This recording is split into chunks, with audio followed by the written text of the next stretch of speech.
This is a number 6 webinar, and you're all very welcome. I will introduce you to our President, Jimmy Deenahan, who will introduce tonight's speaker. Thank you, Mary. And first of all, I'd like to thank our webinar team, again, Mary, Rob, Edel, and Jerry, for doing such an excellent job. There are 88 people participating this evening, and probably more by the time we finish. And those people are from all over the world. So we welcome you all to what's going to be a very, very interesting presentation by Kay this evening. And just to tell you a small bit about Kay, Kay is a native of Listowel, where I am now at this moment of time. Her late father was a TD in Dáil Éireann and a senator. This is her third publication. The first publication, The Kerry Girls, Immigration and the Earl Grey Scheme, was a great success and opened up a whole new understanding of those fortunate or unfortunate young women that went to Australia during the famine.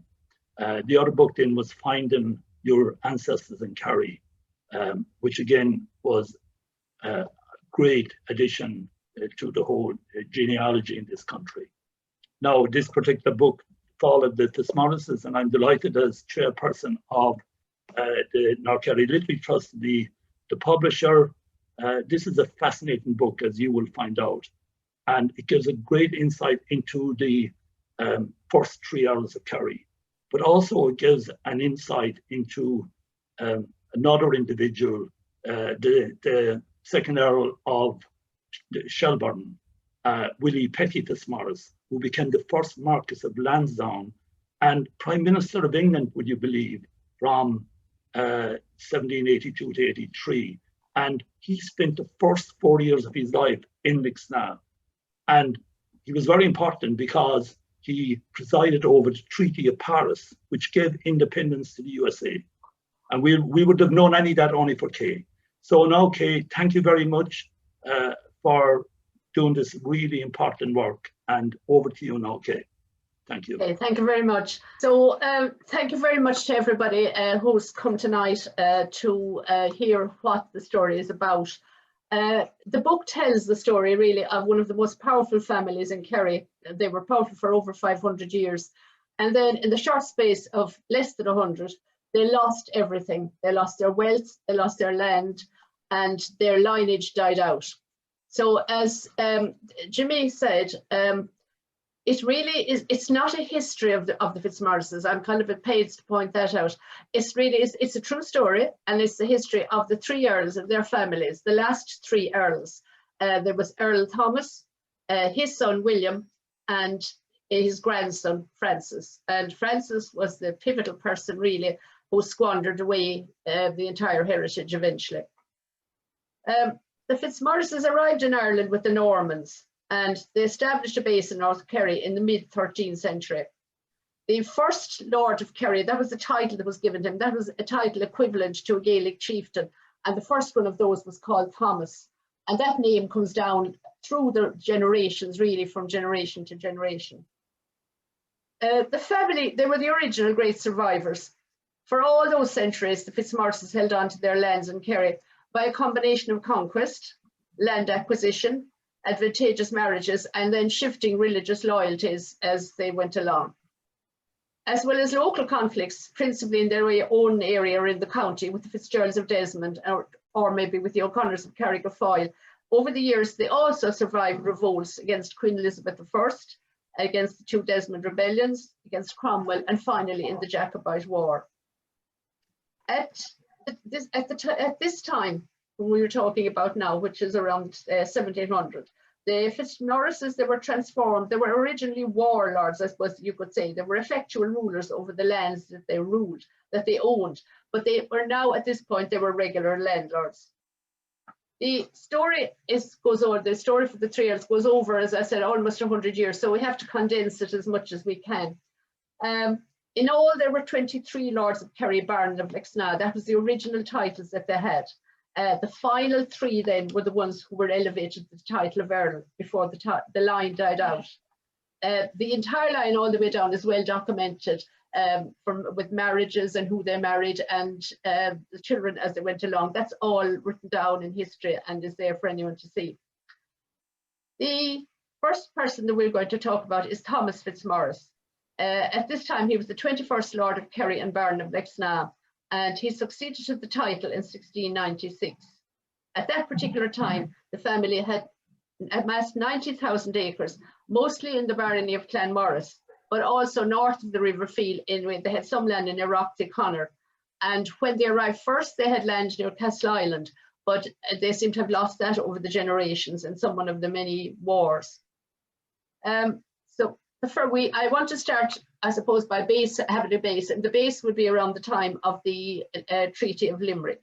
As you can see here, the Articles of Limerick, or the Treaty of Limerick, was signed on the 3rd of October 1691. And about 4 months later, in January 1692, Thomas Fitzmaurice married Anne Petty. Now, this was a very unusual, and this was something when I started out that I spent days, if not weeks, trying to find out, how was this possible? If you think about it, the Fitzmaurices were Protestants. I suppose I looked at it simplistically, and I presumed that they would have been Williamites, which would have been fair enough, but no, they weren't. The Petty Fitzmaurices later, when they were doing the history of these Fitzmaurices, they went back and they discovered that they were actually Jacobites. And Thomas and his father had fought on the side of King James in this particular war, the Williamite War. Their father had actually gone to France and taken Thomas with him. The father stayed in France and died there, but Thomas came back. So I couldn't figure how somebody who was on the side of King James could get married 4 months after the Treaty of Limerick to Anne Petty, who was the only daughter of Sir William Petty. And I don't think the audience here in the Kerry Archaeological and Historical Society will need any introduction to Sir William Petty. He's a man who left home at 4 and 6pence, and he was given 18,000 at that time for producing the Down Survey. He had got land from it as well, and in fact he ended up with 270,000 acres of land in South Kerry alone. So it was a remarkable marriage, but I suppose the way we could look at it is that it was a strategic alliance. It linked the Petty's new money, because theirs was regarded as very new, and it linked it with the old and aristocratic one. Any political and religious loyalties were put aside. The marriage settlement, which was arranged actually during around October, November for him, the marriage settlement was from the Pettys Thomas got £10,000 in, that would have been in the money of the time. Today, that would have been about 2.3 million. Now, only 4,000 of this was in cash. The rest was tied up in investments and in marriage settlements for the future offspring of the family. The couple had fed 8 children, 5 of whom survived. And William was the eldest son, and would eventually be the second Earl. Lady Anne was the eldest daughter, and she married Sir Maurice Crosby, a neighbour in Ardfert. Lady Arbella also married, if you like, a neighbour. He was Colonel Arthur Denny of Tralee. Lady Charlotte married a Corkman, Sir Charles Colthurst. And John was the youngest son, and Jimmy Dean had just mentioned him there. And I'll explain, he became the Earl of Shelburne because he inherited his petty uncle, the Shelburne estate, and their wealth.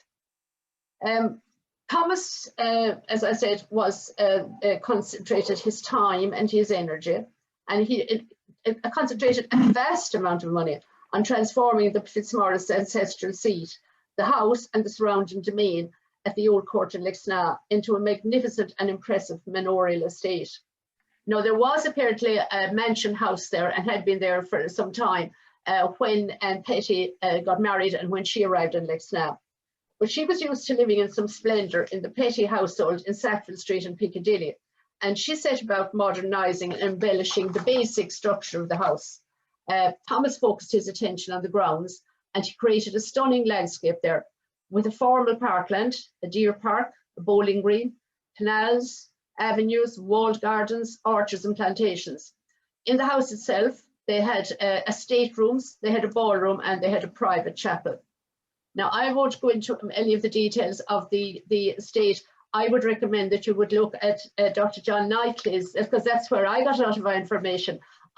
He has written the book on the Kerry Archaeological Journal 2010, and I think it was 2 weeks ago, John had a webinar like this, and it's on YouTube, and you can look at it, and you couldn't ask for better. There are some fantastic maps and overlaid maps, and he shows you the layout of the places it was then. I also got some of my material from something Fionnuala O'Kane had done on the same place. But just, I have to stress that this was a magnificent estate, a magnificent house.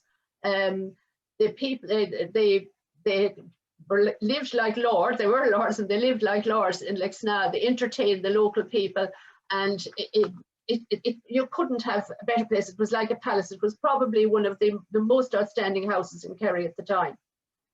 Thomas himself was ennobled as an earl in 1722. Now remember, he just was Lord of Kerry, Baron of Lexna, but he was ennobled as an earl in 1722. And at this point, they acquired a Dublin townhouse. And, you know, they took on all the trappings really of being the aristocracy, prominent aristocracy.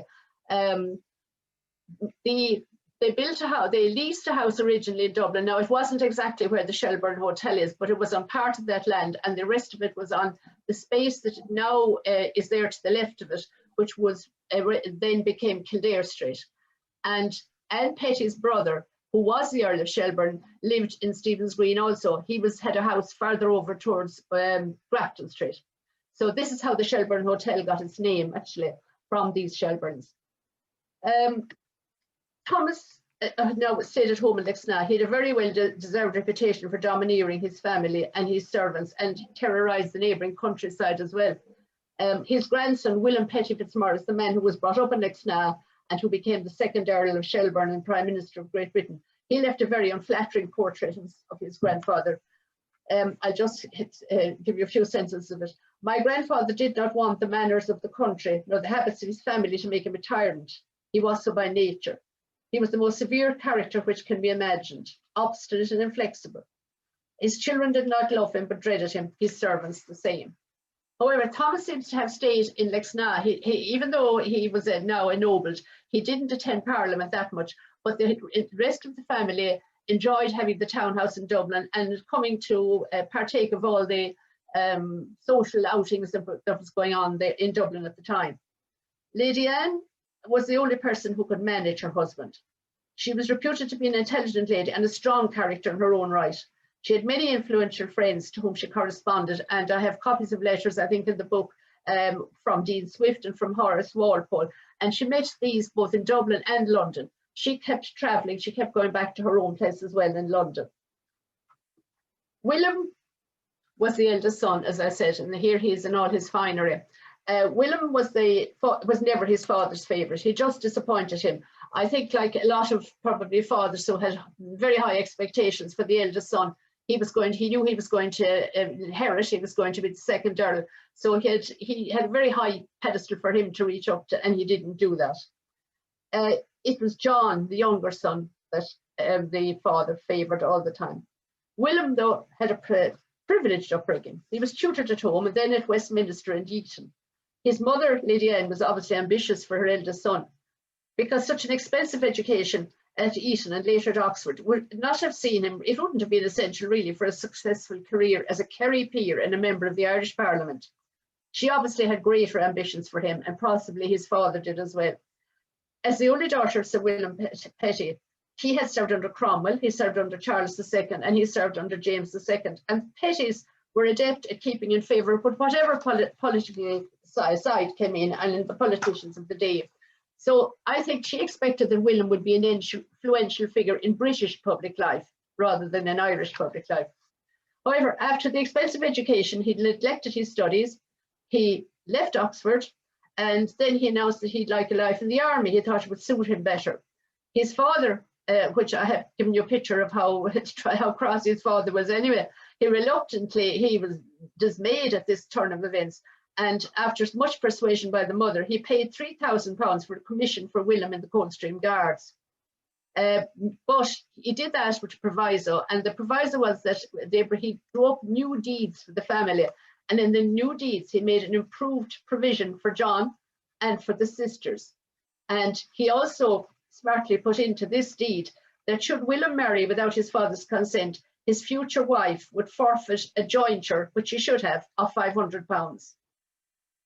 William gained the rank of the colonel in the Coldstream Guards, but he quickly took up, and I'm going to use words that John Knightley uses, he took up a life gambling, wenching and carousing.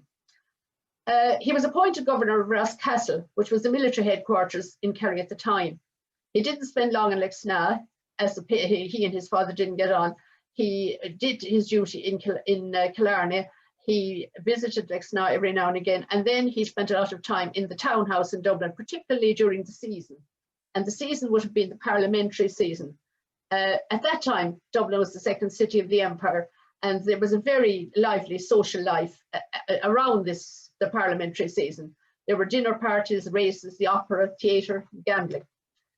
Now, in 1724, William met Elizabeth Leeson. She was a widow who lived in Fishamble Street, and a 2-year affair. They had a 2-year affair. One child was born of that, never referred to kind of again. That's the way they did things in those times. She lived in Fishamble Street, and William called there, and he saw her really as a mistress. And of course, as we can see later from his will, she wasn't his only mistress. However, Elizabeth saw William as a potential husband. His wealth and his importance on the Dublin social scene made him even more attractive. His mother, Lady Kerry, and his father down in Lexna were really anxious to see him make a dynastic marriage to a suitable bride and to produce heirs. And obviously Elizabeth Leeson was not the kind of person they had in mind. However, rumours, and as we go along with these stories of all of them, you'll find the rumours seem to be something that were very prevalent in those days. And I don't know, if no communication doesn't sound as if it was good, the rumours seemed to go from one place to the next very easily. Rumours got to Lexna that William was playing around with this woman, and his mother got cross. She started to write letters from Lexna to Dublin, to the house in Dublin, telling him, to come back. And she and their father started looking for a suitable person that they could actually produce and almost get him to marry straight away. Elizabeth Leeson discovered this was going on, and she decided to take matters into her own hands. She declared publicly that she and William were married. In the ensuing libel case, she claimed that she and William, on 3 separate occasions during their liaison, stood before each other and they declared, "We swear we will never marry another and will never marry anyone else during our joint lives." On the 3rd occasion, Elizabeth claimed that they had made this statement to each other over a book, the copy of the Book of Common Prayer. And they had an independent witness for the 3rd time they said it. She was Elizabeth Vickers, a kitchen maid. You get the kind of feeling when you read the court documents that maybe she was produced, she was a handy person to be as a witness, and that was why she was brought along. The initial court case lodged in the consistory court of the Archbishop of Dublin, and it went against Elizabeth. She lost that, but she appealed to the Court of Chancery in London, and they reversed the Irish decision. The marriage was declared a valid contract, even though they'd never been in a church. There was just the two of them saying to each other, "I marry you," we were married for the rest of our lives. It was declared a valid contract, and it was decreed that William should perform a ceremony of marriage in facets ecclesia, that is, that he should have a marriage in a church within a given time, or he would be excommunicated. He didn't, as far as I could see from the research I did, he didn't actually go and marry her in a church, but he just kept, he left, he actually went to France, but he was now regarded as married and he was unable to marry anyone else. This caused consternation in Lexna. His mother was very upset about it, and she died sometime later. However, he had one stroke of luck, if you could call it that. Elizabeth Leeson died in 1735. And 3 years later, he married Lady Gertrude Lambert. She was the daughter of the 4th Earl of Cavan. Now, as his mother had died, his father then withdrew his approval for this. And when he withdrew his approval for the marriage, it meant again that William's wife would not be able to avail of a marriage of the 500 a year that she was supposed to get. We don't know why why Thomas, his father, didn't like the Lamberts. He regarded them as a weak family, he said. They had 2 children, Francis born in Dublin and Anna Margareta born in Ardfert. He was born in 1740, she was born in 1741. And she later married Maurice Fitzgerald, who was the Knight of Kerry. They lived 16th Knight of Kerry. They mostly lived in Dingle. This is just, when I was looking to find out when he was born, I found this actually after I'd written the book. And this comes from a time that he applied to the Ulster King of Arms for a coat of arms. And in this, they have done investigations at that particular time. And he was born in the parish of St. Andrews in Dublin on the 15th of June and baptized on the 10th. Right, this is where William and his wife, Lambert, Gertrude Lambert, and the 2 children lived. No, it obviously wasn't there. This is Savile's current. This is the current house that's in that particular place, but this was the site on which it was built, and this was in Molesworth Street. At that particular time, Molesworth Street was a new street, and he was one of the first people to take, they were very obviously so wealthy that he could afford to take one of the first houses in what was then going to become a very fashionable street, because later on, the Duke of Leinster built his house further up the street, which is now, of course, Dáil Éireann.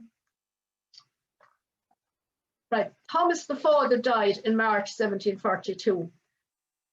He fell out with his daughter. He'd fallen out with nearly all of them at this stage, but he fell out with his daughter, Lady Anne Crosby. He'd fallen out with her very early in life. It was all to do with political skullduggery that was going on in Kerry. And he also fell out with William, obviously, his heir, and son and heir. So he wanted always, and he had built the monument, which the older people, even myself, I remember this when I was young, going in the car out of Lixna, and we used to see this monument up at the left-hand side up on a hill. So this is the monument as it was. This is a version before that was drawn. It was a watercolour that I only got this week again. But William always wanted to be, or sorry, Thomas, first Earl, he always wanted to be buried in the monument. His wife was buried in Kiltomey. I don't know why he particularly wanted to be buried there, but his family didn't carry out his wishes and he wasn't buried there. He actually was buried in Kiltomey as well. So what had he, this Thomas who was buried in Kiltomey, where had he spent some of the family money? He had spent a lot of it, obviously, on embellishing the old court and making it to the fine place that it was. He had spent a lot of money in the townhouse in Dublin. There were servants in that, and it was kept open all year round, not just for the season. He gave very generous marriage portions to his daughters, and like all of the rest of the earls, he spent large amounts of it on legal actions. All of them were all the time involved in legal actions. So when he died, William succeeded as the second Earl. Now the family were still wealthy in assets, if not in cash. William actually had, at this point, I think it was 20,000 a year was coming in from the income from the estates. And this would be the equivalent really of 5 million at the moment.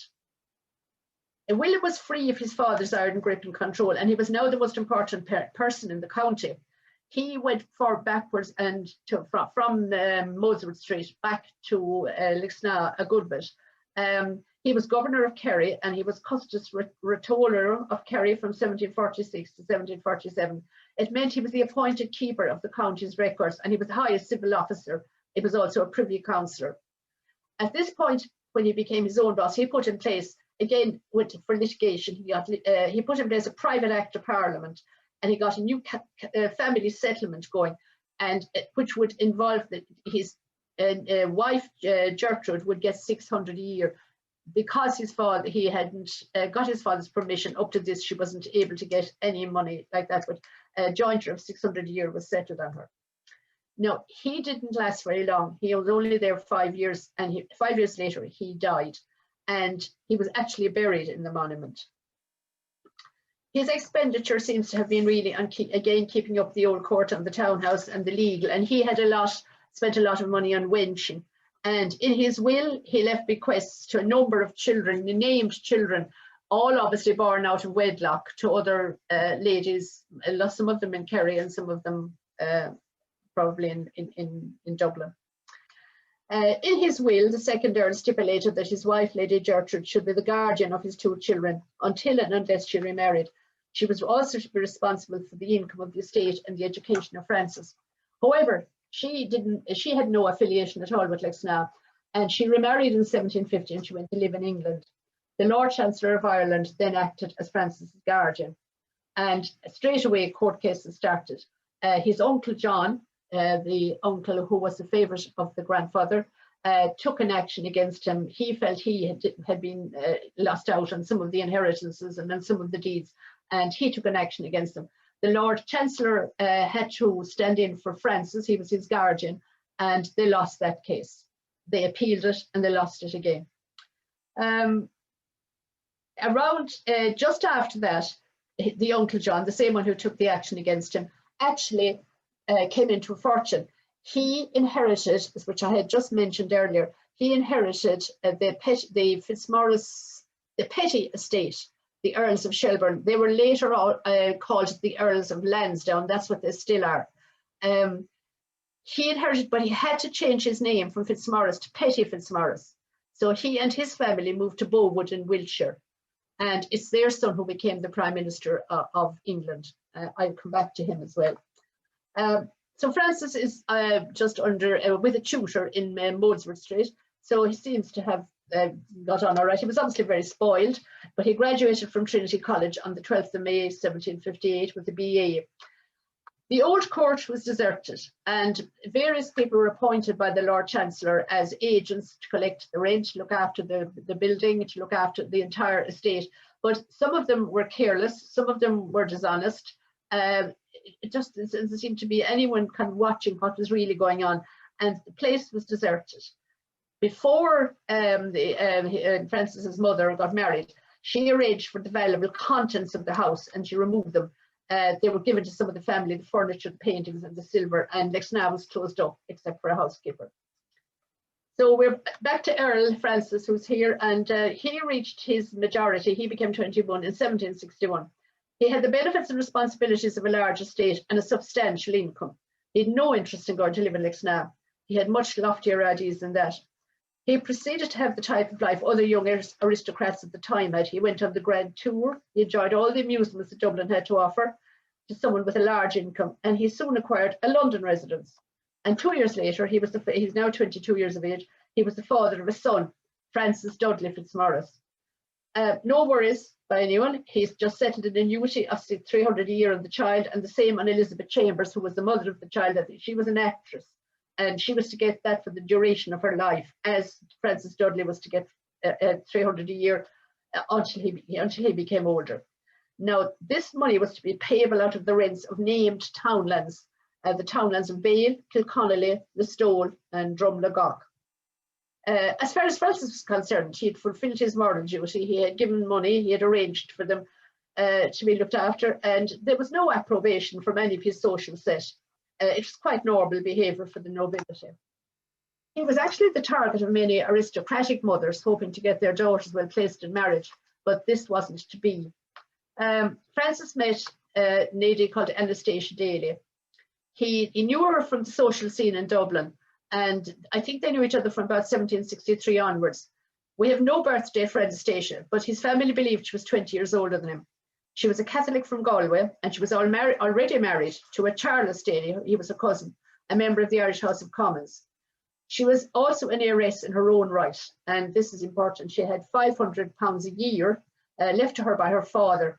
To herself, and this is important, that at that time a woman's money wasn't her own. Her husband had charge of the money, but she had it for herself.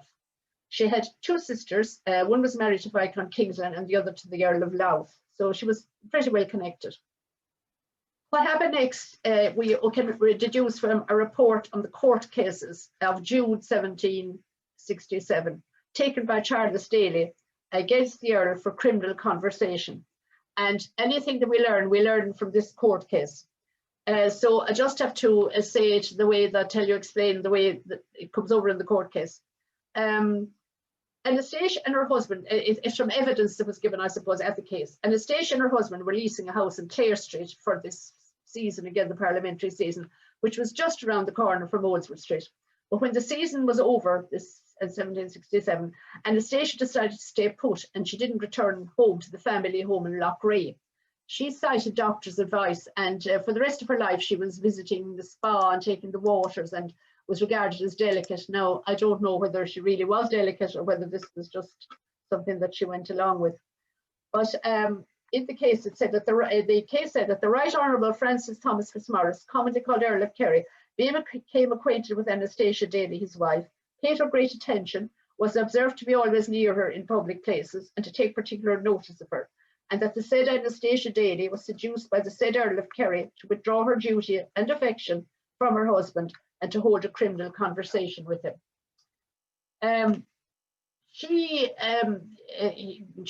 Her husband kept going back to Loughrea. He would only come to Dublin for the Parliament. But after maybe a year or 2 years of that, he got tired of the whole thing, and he came back and said to her that he heard the rumours that in Rosscrea, or in Loughrea, that there was something going on. So he travelled to Kildare Street, or to Clare Street, and he insisted that she return home with him. There's a line in it saying that she refused to admit him to her bed, supposedly on the advice of Dr. Smith. Now, when they got back to Loughrea, this is where the 500 a year was very important. With the connivance of Earl Francis, of her maid who went with her to Loughrea, and with her sister, they paid the maid's husband £50 to go collect Anastasia by horseback from Loughrea and take her to her mother's residence some miles away. Basically, she ran away during the night with her maid from the house. This took some daring and independence of spirit. She left the clothes she was wearing, and she later sued her husband for her jewels and clothes. We have a copy of that. They were in the files in Paris. She left behind. Anastasia, there was in the court case, the servants were asked to give evidence, and some of them, they give very colourful descriptions. You know, you wouldn't see it now in the news of the world today. But they all gave evidence that they thought their employer, whether it was the Earl or whether it was Daly, you know, what would suit him. And they said things like that. There was lots of stories about petticoats and breeches and what the maids saw when they came upstairs, and there was fairly racy evidence given. Charles Daly won the case. The Earl never defended it. Charles Daly won the case, and he was awarded then £5,000 damages as well as the costs. Now, £5,000 in at that particular time was 974,000. So that's what it cost the Earl for his affair with Anastasia Daly. In fact, it was over £1 million by the time he had paid the costs as well. Further to that, after that, Charles Daly then took a divorce in Parliament against Anastasia, and it was to dissolve the marriage of Charles Daly and Anastasia Daly. He was very harsh. He portrayed himself as a very caring person, but I don't think he was. He was fairly ruthless. He actually said that any children born after the day that she met Francis Fitzmaurice, that any children born after that day would be deemed a bastard. Now, they didn't have any children. It didn't come into it at all. But as far as the Earl is concerned and the estates in Kerry, from 1768, he started then, you see, he had this huge bill to pay, this £1 million. He started to dispose of a number of townlands on a leasehold basis. And probably at the beginning, the first ones that he disposed of were to Richard Hare. Later, they were the Earls of the Stone.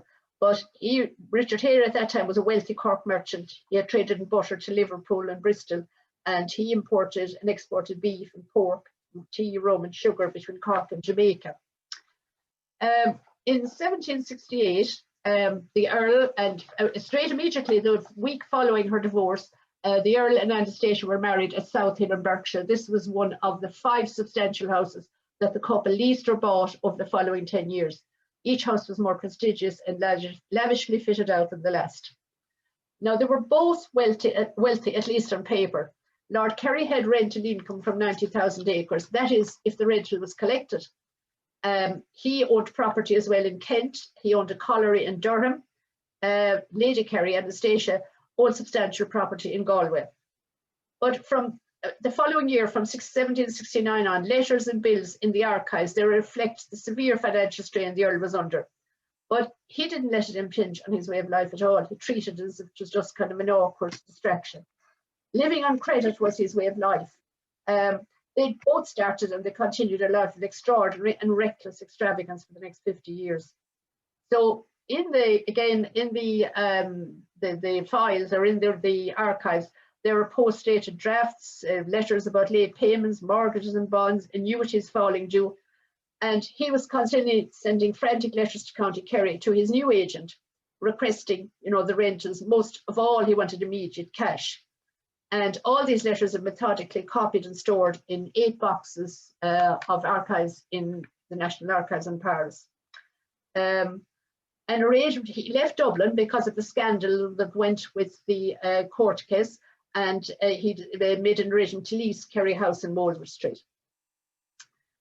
He is now in England, but in 1774 he was galvanised into action to do something, because the money, he could see the money situation was going to cause problems.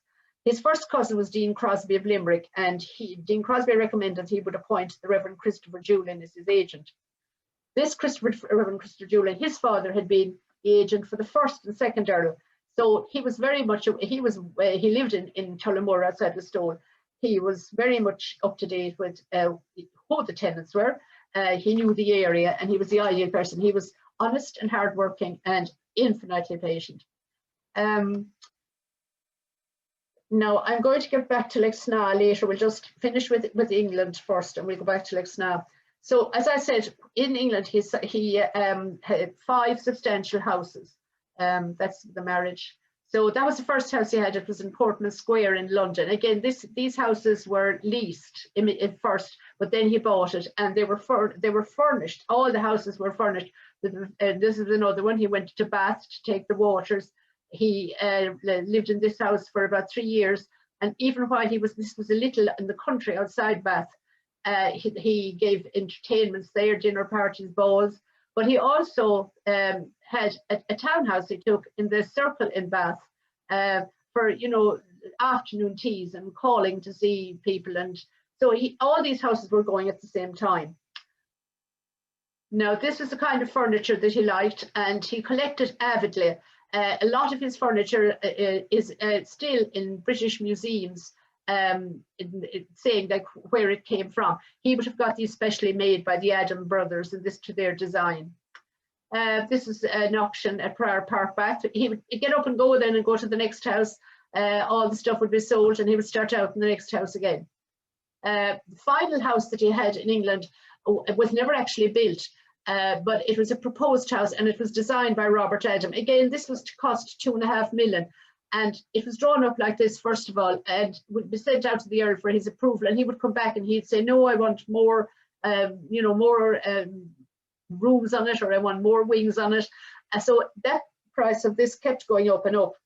Now, while they were in London, it was very important. Why were they going to all these houses?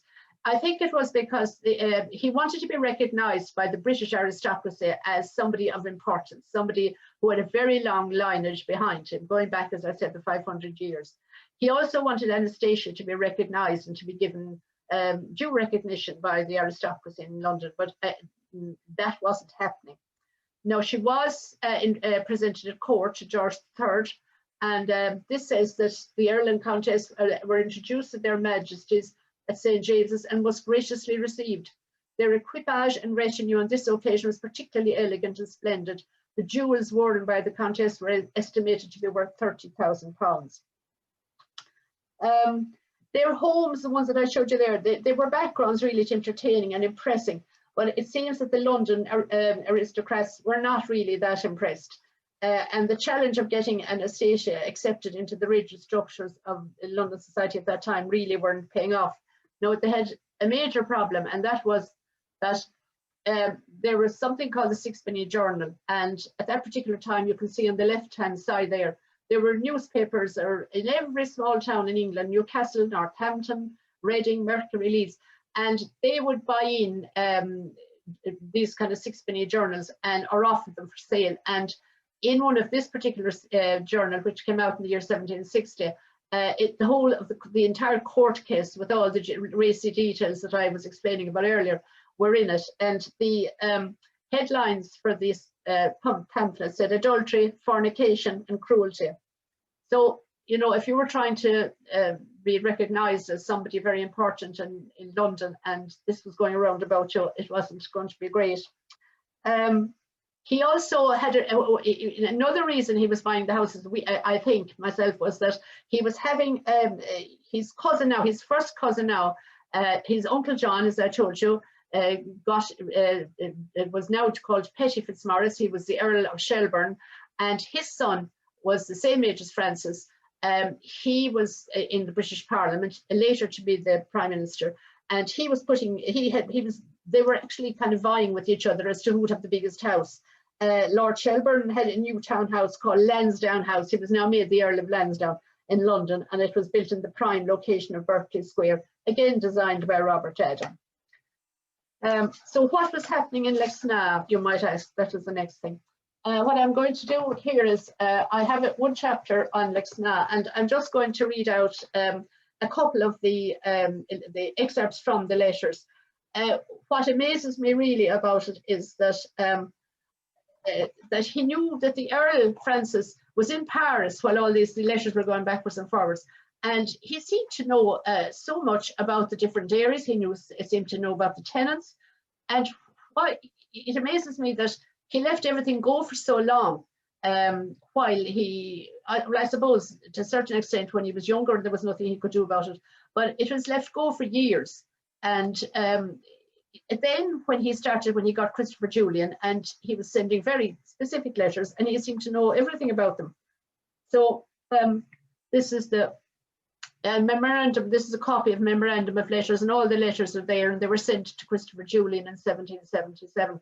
Now you realise that letters from Paris to Lexna were a bit slow to go, and they often Christopher Julian would write back, and often the letters would cross in the post. And the Earl was so he would change his mind at a moment's notice. So something that he decided today and sent a letter about, by the time the answer came back, he'd have changed his mind anyway. So I'm just going to read some of these. Like this would be a letter telling Christopher Julian to tell Mr. O'Brien. Mr. O'Brien was his solicitor in Dublin, to return to him the original leases which he sent to him of Banner, Baltoven, Pollock, Carahan, Kilgulban, Lerrig, Bramadra, Ballinagiri, Coniger, Monument, Coultersan, Ferrandine, and Lexna Domain. So all of these will be all the different locations, all the different townlands. Now they're all spelled kind of in Ban is called B-A-N and A-G-H, but if we're familiar with Kerry language, you would just say it out loud and you know what it is. The other ones were that I liked this one, that Knocklegan or Corricannon are not to be included therein except at their present rents, as I do not think that the tenants could or would pay adequately for them either in rent or fine. Now, my own ancestors were from Corricannon, but they actually weren't there. They were there 100 years later. They weren't there at this time, but he didn't think they could pay it all.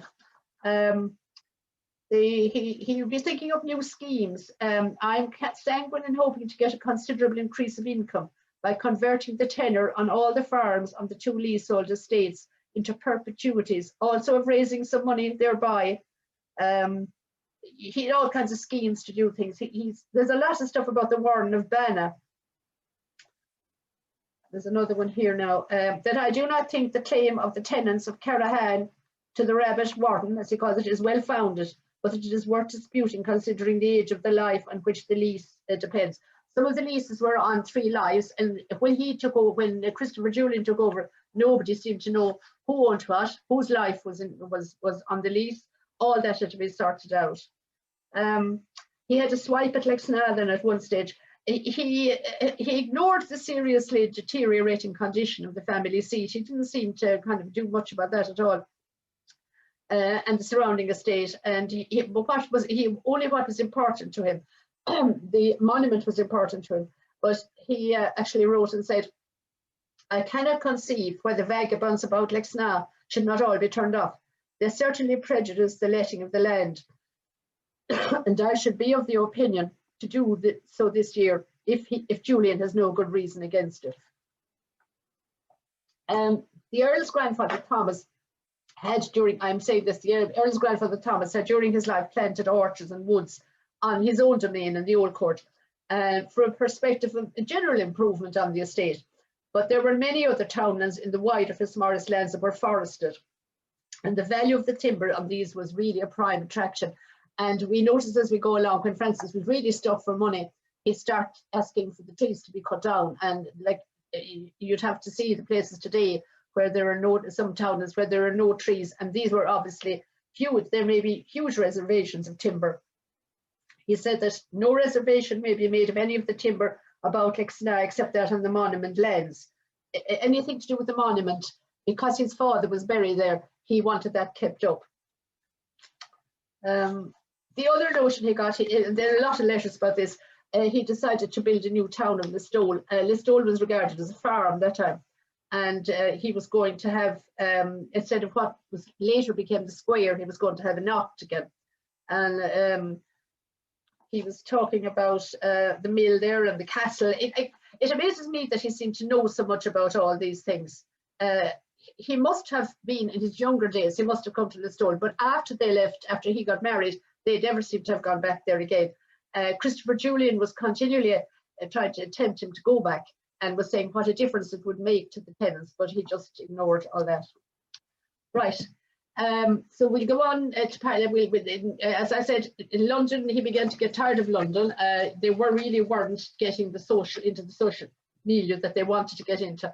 And over the years that they had been in England, both in London and in Bath, they would continually go to France. They would go to Spa in Belgium for, I think it was 3 weeks every September. And there they really liked it. They met the crowned heads of Europe, and any of the scandal associated with Anastasia and their previous marriage didn't follow them there. So in 1778, he decided to go to Paris. I think I would understand that they went first, the two of them, in a temporary capacity, perhaps for a holiday. They took some staff with them. Her maid came with them, and the coachman came with them. They had a coach with the Kerry colours. I'm going to show you these afterwards, with the Kerry colours on it, and they were known for going up and down the Champs-Élysées in this fantastic coach on a daily basis. It was kind of perambulation. So he's in Paris. He leased 4 different mansions in Paris, one after another, and he also had a country house in Versailles, where Marie Antoinette and Louis XVI held court. They were only at the best addresses in Paris. Since 1814, one of them actually was the official residence, no, I haven't that, the official residence of the Kingdom, of the United Kingdom to France, one of the places that they took. As well as that, the Countess established a salon. Now that was very fashionable. It was just coming in to be fashionable. And it was a place that men and women congregated for intellectual discourse. It was a male-dominated society. And in that kind of a society, women usually just were the hostesses. But in their salons, they could decide the agenda of topics to be discussed. And the salon was always a woman's salon for some reason. So Richard Hayes, who has said that Anastasia had a fashionable salon on the Champs-Élysées. Now, I couldn't find any evidence of this. I presume she had a salon, but it certainly wasn't the smartest or the trendiest. They were run by the leading society ladies of the court, and usually they were well-known mistresses to the leading politicians of the day in Paris. However, the salon had a couple of reasons for it. It would be in really beautiful places, and there would be impressive, luxurious backgrounds, furniture, and these were all the things the Earls liked. They would also entertain, and we know from all the bills for the food, all the kind of food that they entertained with, the best of liquor, all kinds of food coming from Ireland, coming from England, as well as Parisian French food. Now in the 8 boxes of in the archives in Paris, in the 8 boxes, there are a massive amount of billheads. I would say, I have to say, and I explained that in these 8 boxes, nothing is actually filed. So you could come across a bill for perfume, and a few minutes later, it could be something about a lease. You would just have to pull them all out, photograph them or whatever it is, but they're not there together. But there's boxes of them, and the billheads anyway, I'm going to just show you some of them. This is what they were spending their money on: a perfume receipt, upholstery and furniture, wine, Bordeaux, my Lord Kerry is written on it, wines and chocolates, and it would be, you know, there would be pâté, English cheeses. This is for my Lord's tailor. A lot of stuff for on wigs and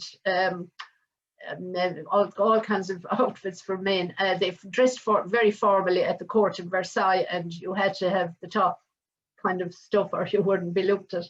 The Earl was very much into books, collecting books, old books, and into book binding. And they're all listed out there, the books that were there and the binding of them. And they were quite costly as well.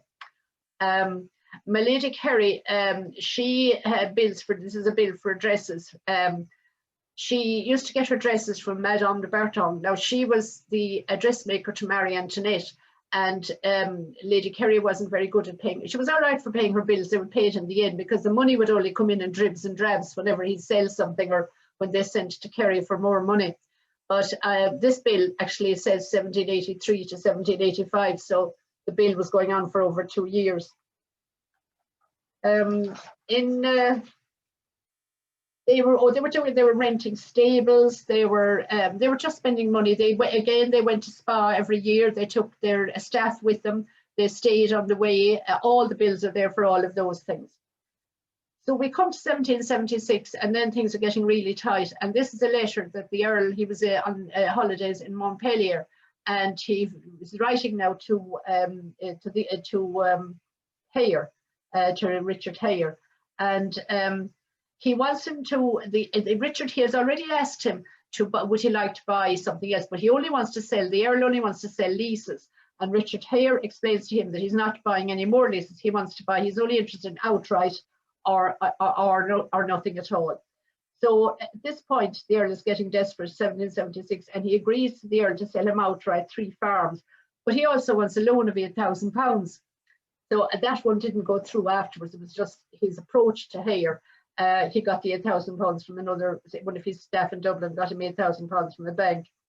But in 1778, he got really serious and he started negotiating with Hare. And they finally did a deal. And after much haggling in 1783, the Earl sold to Richard Hare the vast majority of the remaining Fitzmaurice patrimony. Unusually, the Earl appears to have got a very good deal.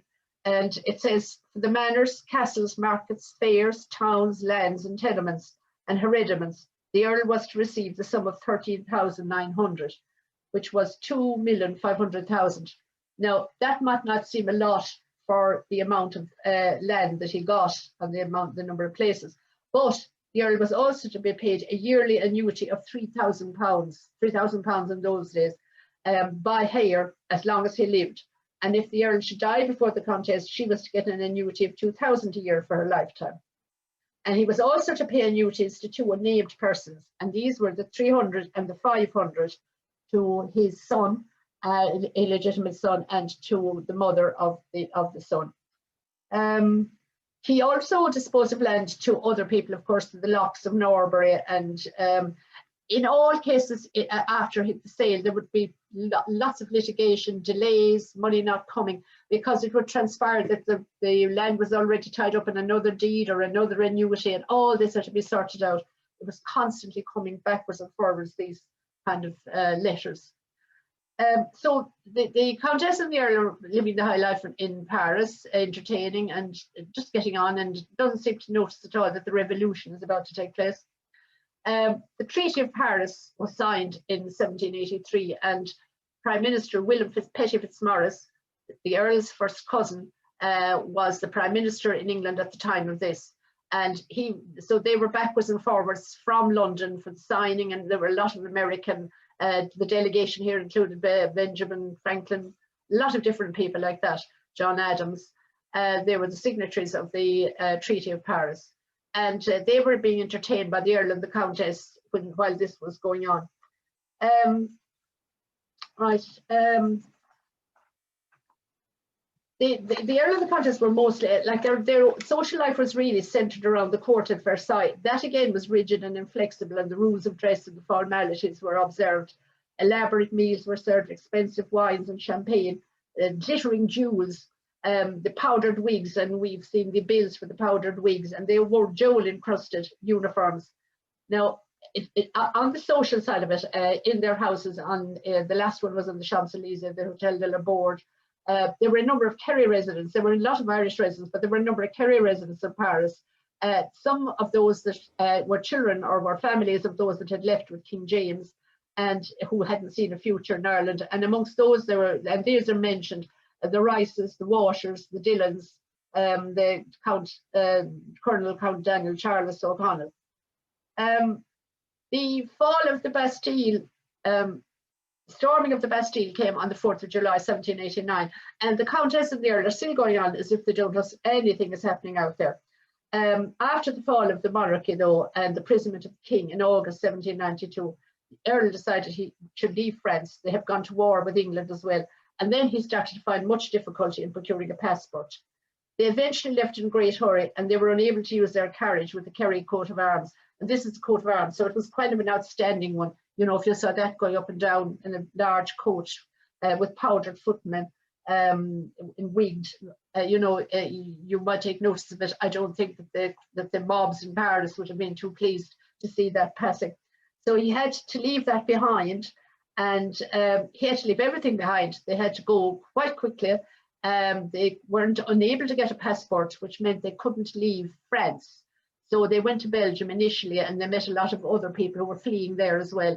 They ended up staying there about a year and a half, because he settled down then to try. He thought really the revolution was only going to be kind of a fine day, something that was going to blow over, and he was trying to get back to where all his furniture and his papers and everything was. He was constantly writing letters, and that wasn't going anywhere, because a few days after his departure, the Department of Paris placed seals on his papers and his effects, and they made an inventory of his furniture. In the following October, in accordance with the decree sequestering the property of the subjects of countries at war with France, his furniture was ordered to be sold. His silver was sent to the mint. His 2 servants that he left behind, they were tried on charges of espionage, and they were guillotined. So after about a year and a half in Paris or in Brussels, he kind of realized that he wasn't going to get back to Paris, and he wasn't getting his property back either. So he turned to London, and he took a house in Pall Mall. Now, Anastasia died within 4 years of their return, and she's buried in Westminster. He had her buried in Westminster Abbey. I told you at the beginning she was a Catholic, but when she inherited the land from her father, she conformed to the Protestant faith. However, when she was in Paris, she had the Abbey cook. She had a chaplain in the house on the Champs-Élysées. Now she's been buried in Westminster Abbey. She was buried in the chapel of St. Andrew. I took this photograph myself with the enclosure. It is right near the enclosure that surrounds the royal tombs in the Henry VII chapel. So she's not far really from where Queen Elizabeth I and Queen Mary is buried. I found a story that a visitor from Kerry in 1909 reported that the vergers told him that only in 4 instances where remains were interred in cenotaphs over the floor. One was Edward the Confessor, second was Henry III, Edward I, and the 4th was the Earl of Kerry. In 1807, he resigned as Governor of Kerry, and he spent his remaining years pursuing his claims of the French government. He used to write in Prime Minister Pitt, and he was averse to reminding him that he was one of the oldest, had the oldest peerage in the land. His peerage was one of 618 years, he said, and he was nearly the oldest peer in the King's Dominion. But he didn't succeed in getting the money back, and during his lifetime. And he died in 1818. He was buried supposedly in the same coffin as Anastasia, so both of them are there in the Abbey. And that ended the direct line of the Fitzmaurice family.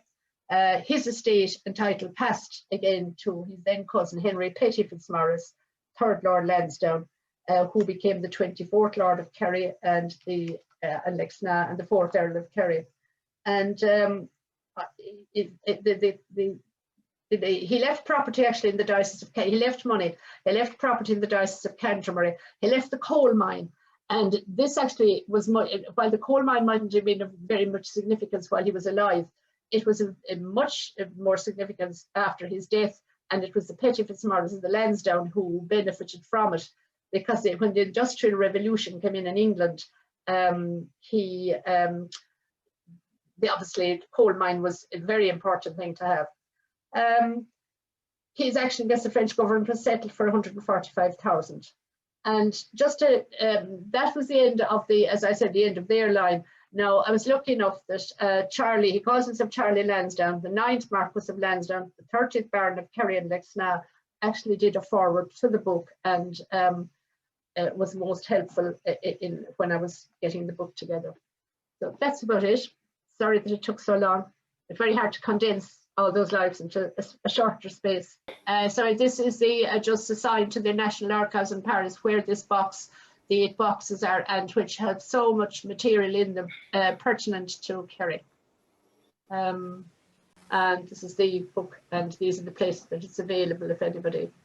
Thank you, Kay, so much for your book, for obviously the webinar tonight. And I can quite clearly see, I think you told me that the research actually took you 5 years, and I can fully appreciate how it might have taken you 5 years. I suppose a great interest into not only the fall of the Fitzmaurices and the Fitzmaurices indeed, but also the social history of the time and the lifestyle enjoyed by the upper echelons of society back in those days. If anybody wants to answer a question, as I say, you could type it in the Q&A box.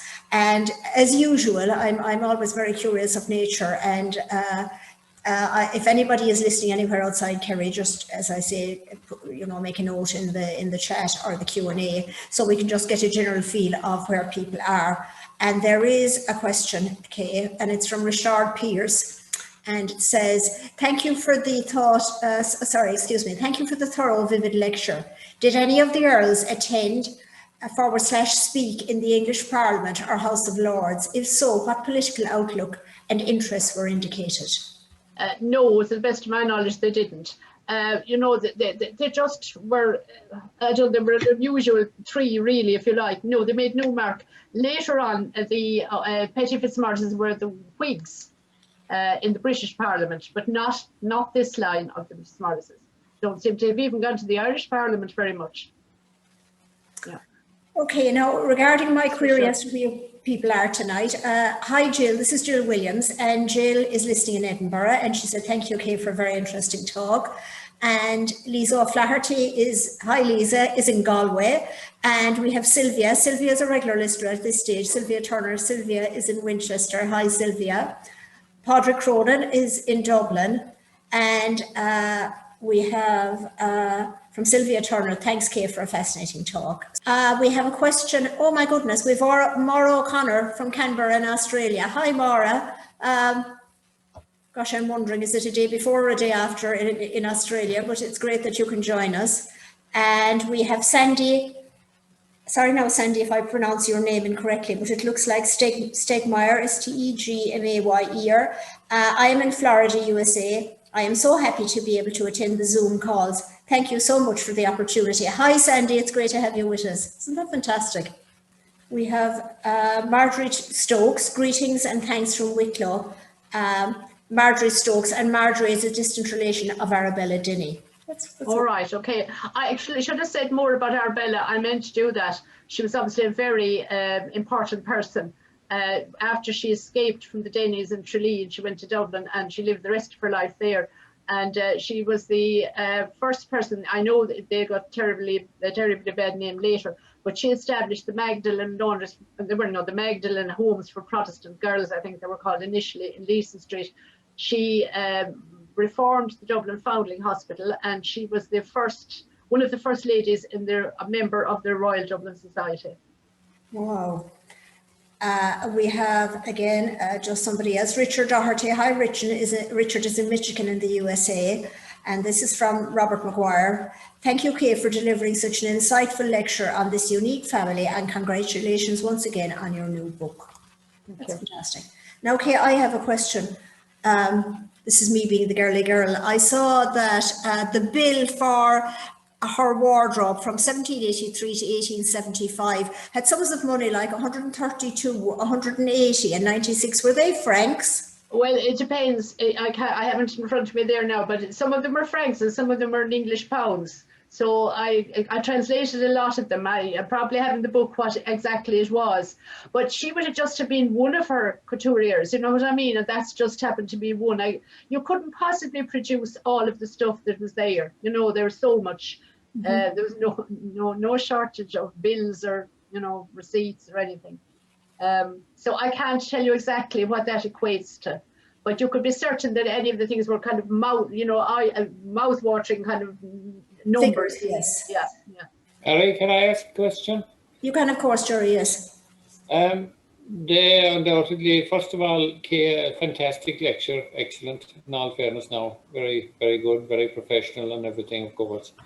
Now, they lived a very high lifestyle. Did much of the revenue come from their estates in Kerry, or was a lot of it to do with his other investments, you know? Oh no, at the time, it would all have come from Kerry. There was a small bit coming from the coal mine, and he sold wood again. There was wood in the coal mine and forest, and he sold some of that. But no, it was coming from Kerry. But it was just that over the before, it took until he had to pay the million really to kind of wake him up. Before that, there was no law or order on the tenures. There was no law or order in who was paying what. They seemed to get on fine. Like I did a conclusion on it as well, in that they seem to get on all right with their tenants. There is no, you know, there's no terrible, they weren't really bad landlords or anything like that. They were regarded as kind of one of themselves. You know, they knew they were there that length of time. They weren't distant landlords, non-resident landlords. But like everything else, I suppose, some of the tenants just couldn't pay, and they were. It took until the Reverend Christopher Julian came on, and I suppose later until the big difference was, of course, that when he did sell all of the leases, it was non-resident landlords who then came into North Kerry, and they didn't, because they didn't reside here, they appointed agents, and these are the agents who have the bad name, you know, and caused so much trouble over the years, particularly around the time of the famine. So that it made a difference. The line dying out made a huge difference, really, to the people of North Kerry from that point of view. I see. Now, there's a comment here from Brian McMahon. Wonderful research and a great talk, Kay. Congratulations on the book. And there is a question from Pat O'Brien. Where did the Irish clans and peasants that were displaced by the Fitzmaurices go? Well, I don't know anybody was displaced. They stayed where they were. They got, but as I said just a few minutes ago, they got new landlords, and some of them, their agents of these landlords weren't great. Now others weren't too bad. You know, they tried to make the place. They put a lot back into the place in some cases, but I suppose we hear about the bad ones mostly. But there was no displacement that I know about. Okay. Again, a comment from Grania Henry. Fabulous lecture, Kay. Well done. Thank you. And there is a question from Marcus Walsh. When did the French government settle the claim? Was it in the lifetime of the third Earl? No, it wasn't. I can't tell you exactly now, it's in the book, but it was maybe, he died, I think, in 1818. It probably was maybe 10 years later, 5 to 10 years later. But at that time, the Lansdownes themselves were in money trouble, because again, they had been building these huge houses and building, you know, they had bowwood to keep up, and they were delighted, you know, they got out very well when they got what he left. Okay, they didn't get any, they're complaining in later years that nothing was left except the little bit around the monument and Lexna, that's all that was left really. But they did all right. They got the money from France, and they got the coal mine, and they got some other money, the money from, I think, was property in Canterbury, which was 18,000, you know, in 1818. So that was worth something. Okay, thank you, Kay. Now there is, I suppose, more of a comment, I would say, here from Sylvia Turner in the UK, and it's regarding Arabella Denny and the Magdalen home. And Sylvia says, my aunt, Margaret Kern, was one of the last matrons of the Magdalen Protestant home in Dublin, and her great-grandfather was a clergyman of Ardfert and very distantly related to Arabella Denny. Oh, it's interesting, yeah. Interesting, yes. Yeah. So this is the sleeve of your book, Kay, and these are the details as to where it can be physically copied. Like we had a lot of problems. Jimmy, who was the chairman of the North Kerry Literary Trust, will tell you, he really played a blinder, because with the 5K lockdown, you can imagine the logistical problems we had. We didn't have a book launch. Jimmy did a very good job in front of the castle with a number of people just the day after the I suppose you would call it the launch, or the day that after the book was published. So they're in all these bookshops. We actually have not that many left. We've got a huge take up from North Kerry particularly, and there's an online address down farther as well. My own, my Kerry ancestors on that. And that's wonderful. And in actual fact, as I say, 20 euros, I should have said. How much, sorry, Kay? 20. Gosh, that's very reasonable, because, as I say, it's not really of interest, not only of interest to people who are interested in historical facts. There's a huge amount of social history and glamour and whatsoever there. So it would actually make a very nice Christmas present. Oh yeah, I hope so. Yeah, yeah. For many people. And it's a lovely. It's I think a nice. I have to say this myself, but because because this is all done during a pandemic, I didn't actually see this in the flesh, until it actually was published and came up to me. But I have to say that the designers and the printers, which were in the store printing, everything was done locally. It really is a beautiful presentation of a book. That's wonderful. Yes, it is. As I say, even the front cover is actually beautifully laid out and everything. And now we have a question here, Maura O'Connor. Who was his Kerry land agent or agents? Kerry, the Reverend Christopher Julian. He was a clergyman, and he was from Tullamore, Listowel. He married a Raymond from Listowel later, and he later became the Lord Listowel's agent as well. He had a much more peaceful life with him. I couldn't mention everything because there's so much there, but at one point the pair in Paris were getting desperate, and money wasn't coming in for Anastasia's land from Galway either, and they persuaded he was so patient, Christopher Julian, they persuaded him to go to Loughrea and try and collect rents there.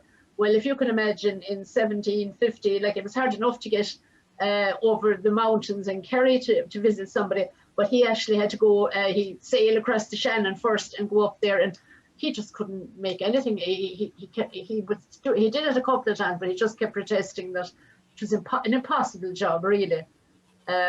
But he was very good, and he, as I said later, he was the Lord Listowel's agent as well. He kind of was able to know, who really couldn't pay their rent, or who wouldn't pay their rent, and the difference between them. Now, there's a question here from Henry Lyons.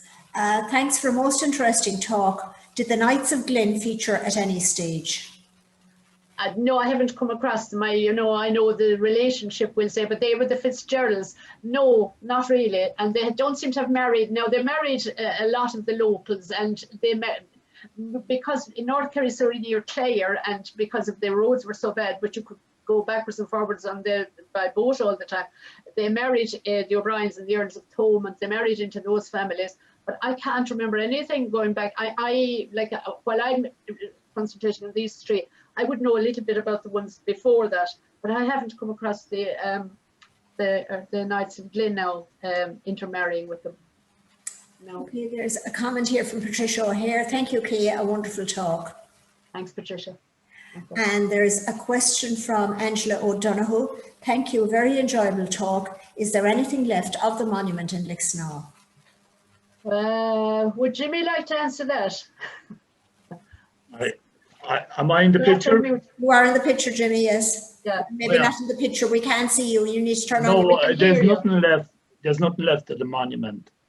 But there is a proposal there to kind of build a replica of the monument.